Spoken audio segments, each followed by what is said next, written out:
everybody, it's author Sarah Crawford, and I've got a Q&A video for you today.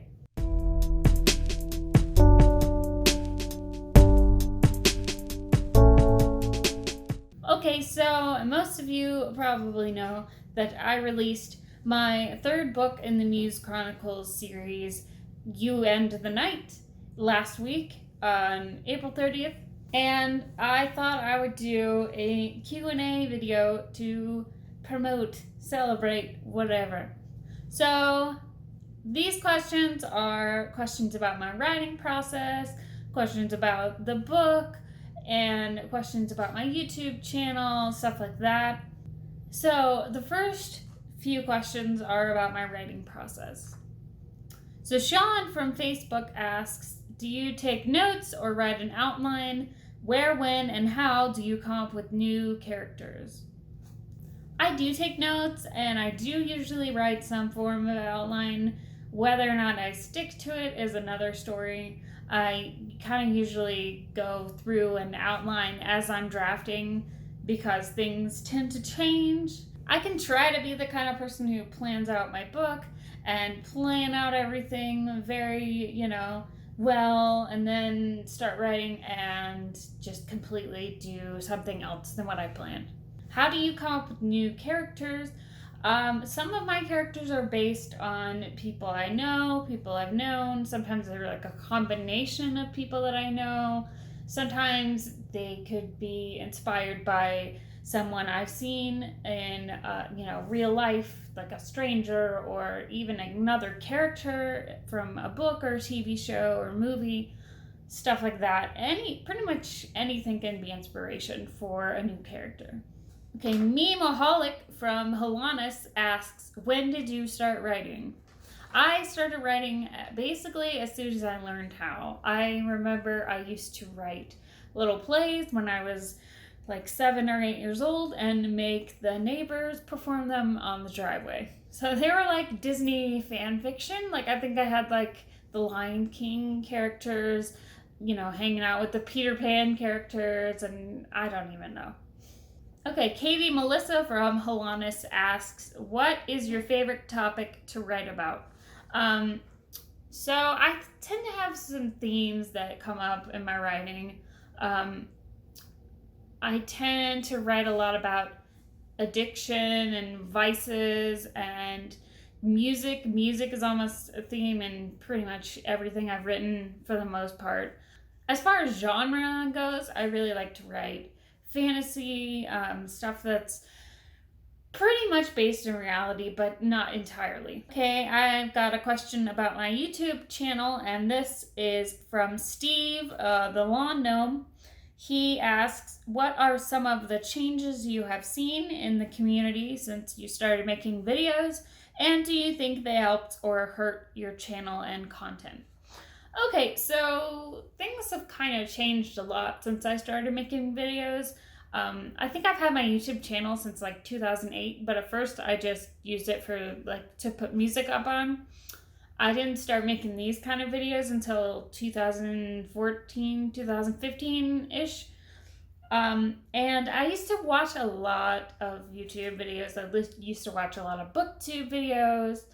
And I haven't been able to watch as many lately, so that's kind of a bummer. But one of the positive changes that I've seen is the kind of emergence of the Authortube community. That wasn't really a thing when I started doing YouTube. And it's been really cool to see how that has grown and evolved.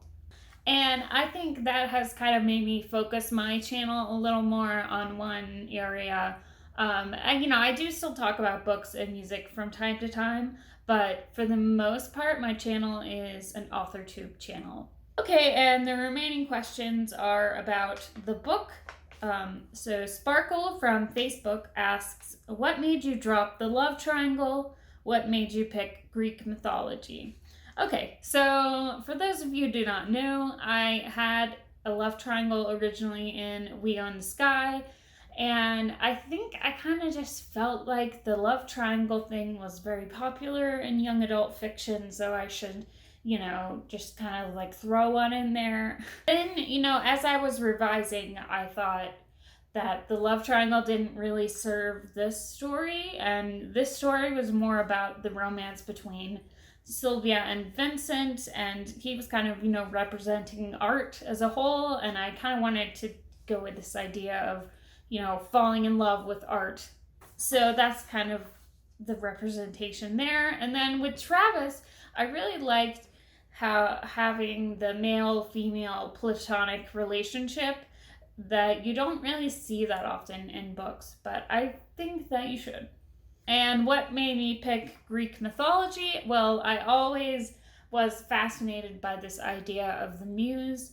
And, when I wrote Painted, it was about this artist who saw these kind of fictional characters, Vincent and Isabella, and I was really kind of vague about it in that play. You don't really know if they're actual real beings or if they're hallucinations.